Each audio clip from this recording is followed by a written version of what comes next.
performed a few weeks back right here in Louisville, Kentucky. And in honor of opening day, we're standing right here outside the Louisville Slugger Factory. I took the tour earlier this morning, and for baseball season, I thought we'd give you a brief tour of the outside of the building, which I thought was fascinating. Here is a replica of the bat of Dr. Dot Richardson. I don't know if you can read the plaque there, but she was the first woman athlete signed by Louisville Slugger to an endorsement contract. She won 2 Olympic gold medals in softball.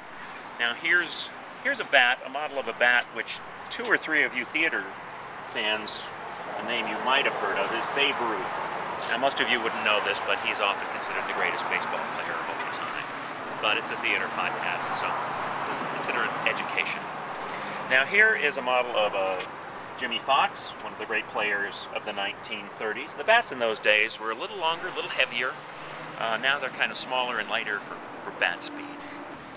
Yes, in the factory tour, Austin Tishner, who many have heard of, suggested I ask the tour guide where they cork the bats. That ended my tour. Here is the bat of Honus Wagner, for all you Reduced Shakespeare Company fans in Pittsburgh, sometimes considered the greatest shortstop of all time, played for the Pittsburgh Pirates. Funny story about the Pirates. When my son Campbell was very little, we were performing in Cincinnati. We took him to see the Cincinnati Reds versus the Pittsburgh Pirates, and we walked in the stadium and the game started, and he was super disappointed. There were no actual Pirates. Here is the bat, a model of a bat, of course, of Josh Gibson. Here it says he was known as the Black Babe Ruth. Never got to play in the major leagues because African Americans weren't allowed in those days. But in fact, he probably hit around 800 home runs, which is more than either Barry Bonds or Babe Ruth. And he was he hitting off of crappy white pitchers? Yes, and he also had the disadvantage of, yes, hitting against the best pitchers who were African American, who were not in the major leagues either. Satchel Paige. And this, look at the bat. When we were talking about, the handle is so thick. This is the Pete Browning model, who nobody had heard of. I hadn't heard of, but apparently this is a model of the very first bat that J. Hillerick and Sons, who own Louisville Sluggers, they're in their 4th generation of family ownership. It's a model of the very first bat. Now here is the kicker to this whole tour, which I thought was fascinating and definitely is not getting enough play in the media. So we've seen all these models of historic bats. Now it's the steroid era, and I'm wearing my San Francisco Giants hat, my favorite team.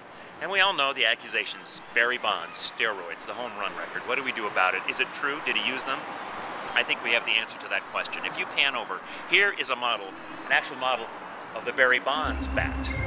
This thing is like 6 stories high. So I think that answers the question.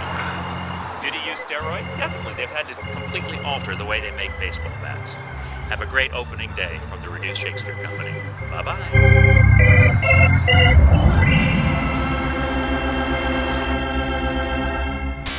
This podcast is a production of the Reduced Shakespeare Company, reducing expectations since 1981.